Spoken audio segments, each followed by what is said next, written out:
Para você que não sabe, na semana passada o Lula assinou uma medida provisória que autoriza uma nova forma de empréstimo consignado para os trabalhadores. Esse tema gerou muita movimentação na rede social e tem gerado alguns debates importantes, sobretudo com relação a esse processo de endividamento que as famílias têm passado, né? Então, nesse vídeo aqui de hoje, eu quero explicar para vocês que estão na live, para você que está assistindo esse corte agora, como que vai funcionar esse empréstimo consignado, tá bom? O que ele vai fazer, quais que vão ser os detalhes a respeito dele e também entender como que isso pode afetar a vida da classe trabalhadora. Mas, antes da gente começar, não se esquece, hein? Você já sabe, se inscreve neste canal, curta este vídeo e também é muito importante que você comente o que você acha a respeito desse tema, tá bom?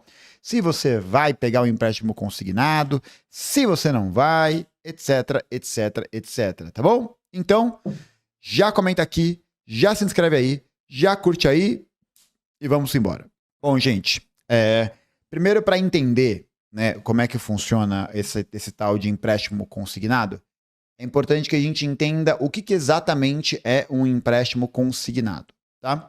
O empréstimo consignado, basicamente, é uma modalidade de empréstimo em que o banco, né, a financiadora, a instituição de crédito, ela vai descontando do salário do trabalhador no registro, né, da carteira ao longo dos meses depois que ele pega o empréstimo. Então, se o cara pega um empréstimo de 10 mil reais no consignado, basicamente o que acontece é que essa parcela que ele tem que pagar do empréstimo vai sendo descontada diretamente do holerite dele, tá?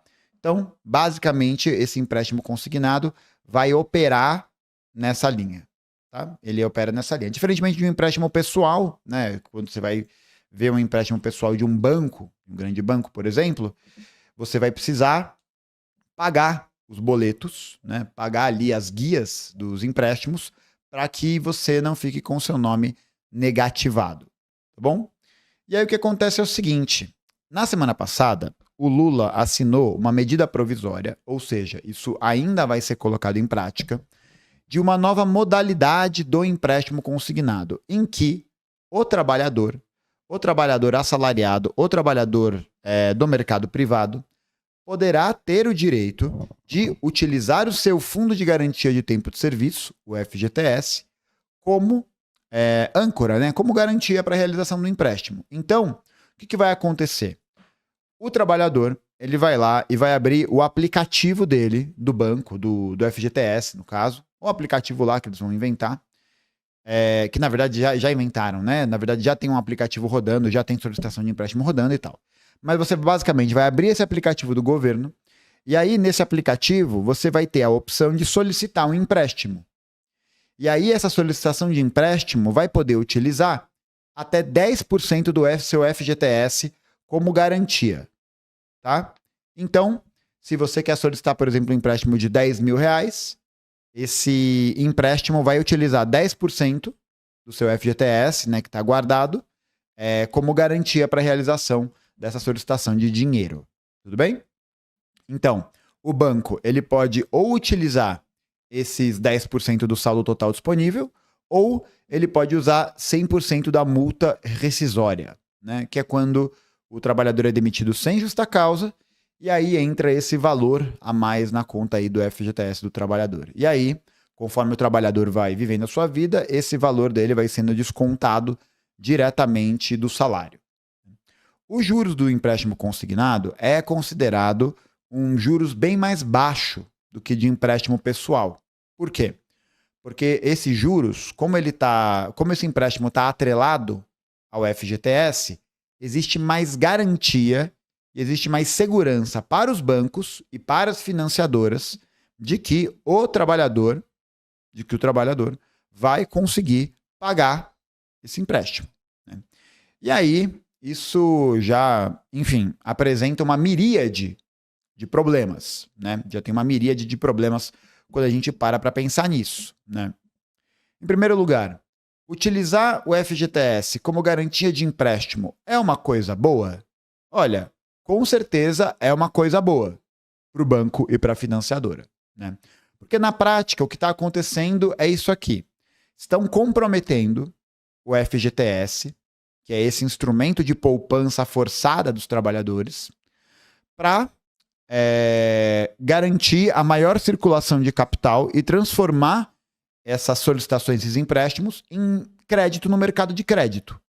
Então, por que isso vai ser muito importante para os bancos? Porque, na prática, você está viabilizando, você está criando um instrumento de endividamento das famílias, de endividamento dos trabalhadores, a partir do uso desse FGTS. Então, o que acontece é que o banco ele vai poder utilizar do seu FGTS como garantia de pagamento. E o grande problema é que muitas famílias brasileiras já se encontram em um lugar de profundo endividamento, né? Se você jogar aqui, uma pesquisa rápida, tá? Pesquisa da Infomoney aqui. Endividamento das famílias cai a 76,1% em janeiro, né? Uma pesquisa aí que foi realizada em relação a janeiro, que foi enviada em fevereiro. Mas você tem 76% das famílias brasileiras que estão endividadas, né? Ou seja, 76% das famílias que estão com alguma dívida, ou seja, e aí a dívida pode ser qualquer coisa. A dívida não é só o dinheiro que você vai dever no boleto, mas quando você abre um financiamento de um carro ou financiamento de um apartamento, você automaticamente está entrando nessa estatística de endividamento, tá?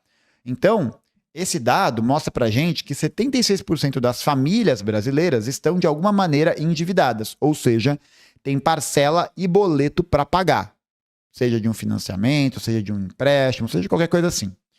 O que acontece também é que tem um outro dado importante que a gente tem que analisar, que é o dado de inadimplência. O que é o dado de inadimplência? Inadimplência, aí sim, é o dado que mostra pra gente qual que é o percentual da população brasileira que não está pagando as suas dívidas, né? Então, que está inadimplente. Segundo essa pesquisa aqui da Infomoney, eu vou deixar os links aqui na descrição para vocês verem. O que está acontecendo, segundo essa pesquisa da Infomoney, é que a inadimplência está recuada para em torno de 29% da população. Ou seja, desses 76% de pessoas que estão endividadas, 29% não estão conseguindo pagar as suas dívidas. Certo? Então, isso aqui já é um dado bastante importante. Por quê? Porque significa também que os trabalhadores estão ficando cada vez mais na berlinda com os seus rendimentos financeiros, né?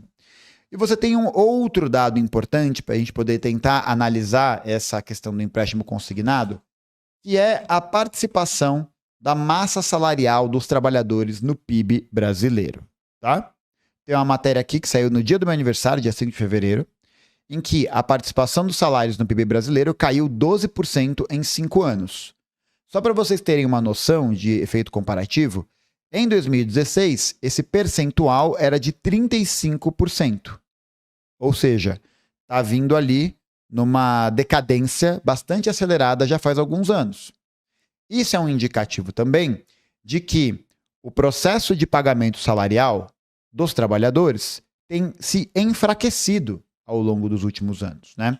Porque uma diminuição da massa salarial na composição do PIB brasileiro significa o quê? Significa que o salário que os trabalhadores recebem está compondo cada vez menos essa massa de renda, que é a massa de renda que forma o nosso produto interno bruto. E isso não é uma coincidência, né? Não é uma coincidência que a participação dos salários tenha caído tanto. Por quê? Porque a diminuição da participação do salário, ela vem numa mesma toada, ela vem numa mesma linha de várias contrarreformas, de vários processos que estão acontecendo desde 2016. Como, por exemplo, a reforma trabalhista, que vai enfraquecer o lugar dos trabalhadores nas relações de trabalho, né, e o que vai acabar fazendo com que eles percam muito o seu poder de barganha e seu poder de negociação.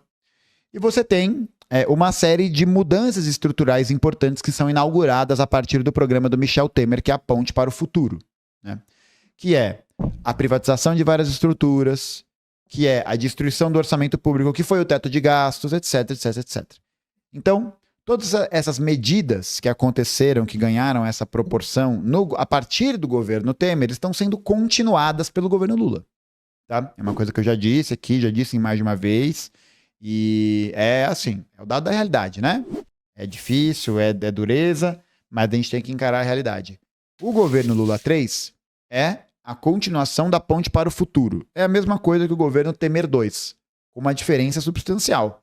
O governo do Lula está realizando mais processos de privatização, está aprofundando a política fiscal de arroxo muito mais do que na época do Temer ou na época do Bolsonaro. Então, assim, é uma questão bastante complexa, né? Porque mostra também que existe um alinhamento do governo com uma perspectiva neoliberal, né? E nesse sentido neoliberal, por quê? Porque ao mesmo tempo que faz a diminuição da participação dos estados em várias áreas estratégicas sob a justificativa de não ter dinheiro, né? De precisar cortar o orçamento, porque a dívida pública, porque blá blá blá blá blá blá blá blá, está também proporcionando um aumento das áreas em que o mercado privado está atuando sobre as necessidades dos trabalhadores.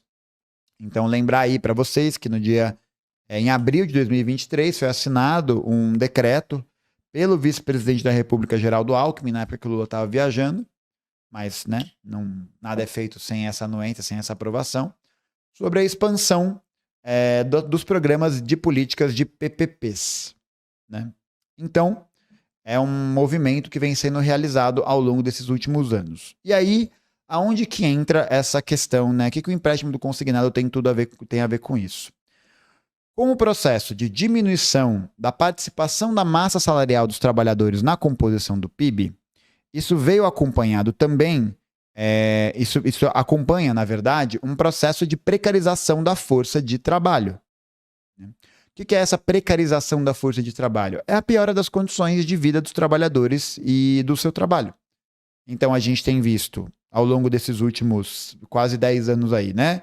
De 2016 para cá, a gente tem visto um aumento da informalidade, a gente tem visto um aumento do endividamento, a gente tem visto um aumento da inadimplência, de maneira geral. Né? Se a gente pegar mês a mês, talvez tenha variações, mas, de maneira geral, é essa inadimplência e esse endividamento que vão crescendo cada vez mais. Então, o trabalhador ele está com cada vez menos poder de compra e cada vez menos possibilidade concreta de pagar suas dívidas. E aí você tem outros fatores com relação a isso, né? Aumento do custo de vida, aumento do preço dos aluguéis, aumento do preço do café, aumento do preço do açúcar, aumento do preço de várias coisas que são centrais para a sobrevivência da classe trabalhadora. E aí, o grande problema é que o governo vem com essa fita de empréstimo consignado usando o FGTS como garantia e criando mais um instrumento de endividamento. Porque boa parte desse crédito que vai ser gerado a partir desses empréstimos consignados, muitas vezes vai ser usado para poder comprar comida. Vai ser usado para pagar uma outra dívida. Então você vai se endividar para pagar uma outra dívida. Entende? Então isso é muito problemático. E tem um outro fator que é muito problemático, que também é muito... Enfim, né? Que eu acho que é bem revelador em vários sentidos, que é o fato de que o governo, com essa medida, está dizendo que o trabalhador pode acessar essa quantia do FGTS, esses 10% ou 100%, dependendo aí de como que ele vai utilizar como garantia para o empréstimo, mas ao mesmo tempo o governo não deixa esse trabalhador sacar esse dinheiro. Só sacar. Né? Você tem o saque aniversário, mas você não tem a possibilidade de sacar essa quantia. Essa quantia que você precisaria acessar ficará acessível para o trabalhador mediante a realização de um empréstimo. Ou seja, o dinheiro que já está no FGTS, que já é do trabalhador, que já deveria ser acessado pelo trabalhador, não vai poder ser acessado pelo saque, mas pela realização de um empréstimo. De um empréstimo, ou seja, endividamento. Endividamento. Né? É isso que vai acontecer.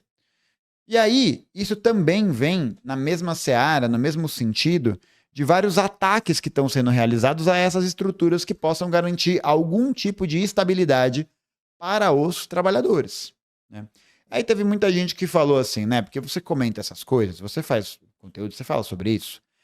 E aí vem uma galera falando assim, né? Tipo, já faz 3 anos que a gente tá nessa, né? Já faz 2 anos e meio que a gente tá nessa de... Enfim, né? fazer uma crítica e ser xingado por isso. Ah, Gustavo, mas qual alternativa você propõe? É muito fácil, né? Web comunismo, live, blá, blá, blá, blá, blá, blá. E a grande questão é que esse movimento do empréstimo consignado, ele atende ao interesse dos bancos, do cartel de bancos que existe no Brasil, que é capitaneado pela FEBRABAN, que é a Federação Brasileira de Bancos, que é o lobby que faz essa mediação, e que não está recebendo nenhum tipo de combate ou alternativa por parte do governo federal. Por quê? O governo, tendo 2 instrumentos de financiamento que são públicos, né? Em tese, a gente já vou comentar sobre isso. Em tese, que são públicos, que são a Caixa Econômica Federal e o Banco do Brasil, poderiam, mas não vão, fazer movimentos de diminuição dos juros para poder quebrar o cartel de banco e obrigar os bancos da FEBRABAN, né, os grandes bancos privados, a diminuírem a sua taxa de juros. Você poderia, por exemplo, criar uma política nesse sentido. Você poderia, por exemplo, criar uma outra política de valorização do salário mínimo para além de 2,5% atrelado ao arcabouço fiscal, né? Então, na verdade, o que essa medida revela para a gente é que o empréstimo consignado do FGTS vai ser uma medida, já está rolando, né? Já tem solicitação de empréstimo acontecendo, mas é uma medida que não resolve o problema da classe trabalhadora, não resolve. Na verdade, é uma armadilha, porque sem um ganho concreto, sem um aumento concreto dessa massa salarial, né? Sem um embate realizado por parte das forças do governo para poder atender a esses interesses dos trabalhadores, essa solução é uma solução que vai servir para enriquecer o banco, que vai ter acesso agora ao FGTS, né? Que vai ter acesso agora a essas quantias e que, dado o histórico, né, do que a gente viu, dos números de endividamento, crescimento da massa salarial, quer dizer, diminuição, né, da massa salarial, e esse processo de precarização da força de trabalho, tem a tendência de jogar o trabalhador cada vez mais à margem. No final das contas, é uma transferência de risco, né? De risco em que o risco vai para quem? Vai para o trabalhador, vai para aquele que está solicitando o empréstimo. Olha só que interessante, o FGTS mesmo, ele já é uma estrutura complicada. Ele já nasce de uma estrutura complicada e com uma representação de um ataque aos trabalhadores. Por quê? O Fundo de Garantia do Tempo de Serviço foi criado durante a ditadura empresarial militar. E nessa época, como vocês sabem, ou deveriam saber, ou estamos aqui para aprender sobre, foi um período, esses anos 60, um período em que a luta de classes no Brasil estava muito, muito, muito polarizada. E foi o momento também em que a classe trabalhadora mais conseguiu articular a sua organização e a sua mobilização de uma maneira geral. Muito mais do que nos anos 80. E, enfim, dos anos 80 para cá é só trevas, né? Mas era uma época em que existia esse impulsionamento. E o que acontece é o seguinte. Até o dia 13 de setembro de 66, só existia uma garantia de emprego para o trabalhador, que era uma parada chamada estabilidade decenal. O que era essa estabilidade decenal? Ela acontecia quando o trabalhador ficava mais de 10 anos na empresa, e aí, quando ele completava 10 anos, o contrato desse trabalhador com a empresa só poderia ser encerrado em caso de justa causa e depois da apuração da falta que esse empregado fez. Então, o que acontece? Essa estabilidade, ela era muito boa para os trabalhadores, né? Tanto que você pega aí relatos de pessoas mais velhas, de pessoas que estavam no início da sua vida econômica ou que trabalharam nessa época, e de como era muito mais comum que as pessoas durassem mais tempo nos empregos, né? Era bem mais comum, a pessoa passava lá 10, 15, 20, 30 anos trabalhando no mesmo pico. Hoje em dia isso, né, não é mais possível. E aí o que acontece é que antes do trabalhador completar 10 anos de empresa, ele precisaria receber uma indenização que seria correspondente ao valor de 1 mês de salário para cada ano que ele trabalhou. Então o que acontece? O FGTS ele acabou se tornando uma invenção para poder acabar com essa estabilidade decenal, porque ela era muito custosa para os empresários. Então, o que vai acontecer é que o FGTS vai acabar se tornando esse instrumento que vai ser uma alternativa para essa estabilidade. Então, naquela época, os trabalhadores podiam optar pelo FGTS ou pela estabilidade decenal. E o que é esse FGTS? É um fundo de recurso que é abastecido pelos empregadores a partir do depósito de 8% da remuneração do trabalhador ao longo da vigência do contrato. Ou seja, o trabalhador vai ter ali o seu depósito do FGTS feito todo mês, 8% do que ele recebe, e vai colocando naquela continha poupança, continha poupança é mesmo modo de dizer, né? Mas vai colocando naquele fundo, naquela poupança, em que o trabalhador eventualmente terá acesso àquela quantia. Então, o próprio FGTS foi produto de uma criação que vai, ao mesmo tempo, acabar com a estabilidade decenal. E o próprio FGTS vai servir também como um instrumento de financiamento, na verdade, da construção de habitações, de unidades habitacionais, de casa, de apartamento. Então, tem essa questão que é importante, né? O FGTS, ele não é um dinheiro que fica parado, ele não fica ali esperando, né?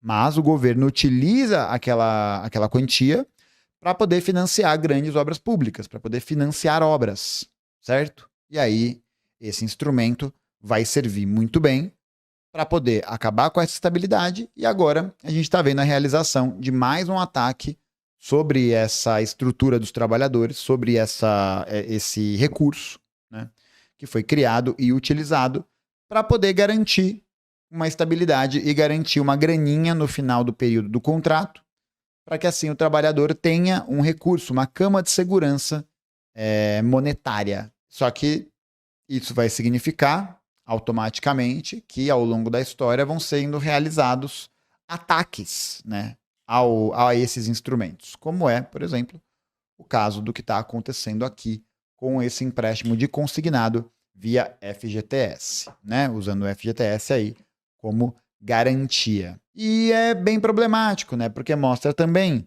um profundo alinhamento por parte das forças governamentais, por parte do governo Lula, em atender aos interesses da Febraban. No final das contas, é isso que está em jogo. E aí, outras alternativas que poderiam surgir, né? Ah, mas falar é muito fácil, seu quarto, webcomunismo, blá, blá, blá, blá, blá, né? Blá, blá, blá. O que o governo poderia fazer, por exemplo, para conseguir aumentar o rendimento dos trabalhadores ou diminuir a incidência desses problemas, né? Em primeiro lugar, o governo poderia diminuir a taxa Selic, que é a taxa básica de juros, e que conduz a base de pagamentos e de percentuais para todos os empréstimos e questões de crédito no Brasil. E não adianta mais falar que é o Roberto Campos Neto que está na presidência. Não adianta mais falar. Né? Agora é o Gabriel Galípolo, que está seguindo a mesma política. Hoje o governo tem maioria no Copom, no Comitê Político Monetário. Então poderia fazer isso. Poderia autorizar o saque do FGTS ao invés de endividar o trabalhador com um dinheiro que já é dele. Poderia usar esses bancos públicos para conseguir solicitar e fazer força contra o lobby dos grandes bancos. Poderia investir numa política de valorização do salário mínimo para além do arcabouço fiscal. Existiriam várias oportunidades e várias possibilidades do que fazer. Mas não será adotado porque o governo está optando por isso. Né? Então é bom também que a gente não caia em nenhuma ilusão, não caia em nenhum tipo de frustração, né? Imaginando que não dá para fazer porque não tem correlação de forças. Então tá bom. Então tá bom. A gente já ouviu essa ladainha, já ouve essa história há 2 anos e meio, quase 3 anos. E, cara, é isso. Né? É isso. Se as pessoas. Se a justificativa central é essa de não ter correlação de forças, o grande problema é que o governo trabalha na correlação de forças para poder garantir a correlação de forças em favor dos capitalistas, em favor dos grandes bancos, em favor das financiadoras, em favor dessas estruturas que estão, no final das contas, endividando e jogando a classe trabalhadora num buraco cada vez maior. Né? E que corre-se o risco de aumento da inadimplência, aumento do endividamento, e tudo isso significa também um ataque, né, uma ofensiva contra as condições objetivas de vida dos trabalhadores. Então, o resumo da ópera é esse. Empréstimo consignado do FGTS, eu não tiro o chapéu. Você tira o chapéu? Eu não tiro o chapéu. Não tiro o chapéu. E agora, vamos ver, né? Porque já, ó, pô, isso vai ser uma mãe, né? Uma teta para as grandes financiadoras. Mas eu acho que já saiu mais de milhares de solicitações. Milhares de solicitações de empréstimo. Por quê? Porque o trabalhador tá lascado, né? Porque as pessoas não têm dinheiro, porque as pessoas estão fodidas. Então isso é a abertura e o aprofundamento de uma situação em que os trabalhadores são jogados cada vez mais à marginalidade. Tudo em nome, é claro, da unidade, da correlação de forças que atende aos interesses dos melhores amigos de Fernando Haddad, né? Que são os banqueiros da Febraban. Aí você tem André Esteves do BTG Pactual, o próprio presidente da Febraban, você tem todos os amigos aí que vão fazer tudo isso. Facilitação de crédito, o que significa facilitação de circulação do mercado de crédito, numa realidade econômica em que a austeridade e a recessão são regras, o que significa automaticamente que os únicos recursos que os trabalhadores vão ter, ou estão tendo, né, para se sustentar, são justamente os recursos provenientes de um processo de endividamento, de crédito. Complexo, né? Complexo para depois falar que, né? E assim, muito entrando como uma medida, a meu ver, eleitoreira, né? Preparando ali o terreno para 2026, assim como outras, né? Como é, por exemplo, o caso da isenção do IR até R$5.000, e que também tem algumas distorções, também tem alguns problemas. E a expansão do programa Minha Casa Minha Vida, que facilita e que aumenta o poder das construtoras e das financiadoras, sem que haja um fortalecimento de uma estrutura pública estatal de construção de moradia ou, enfim, né, de garantia de fornecimento de recursos para os trabalhadores. Mas é isso. O que você acha dessa situação? Comenta aqui embaixo se você concorda ou discorda dessa modalidade de empréstimo consignado.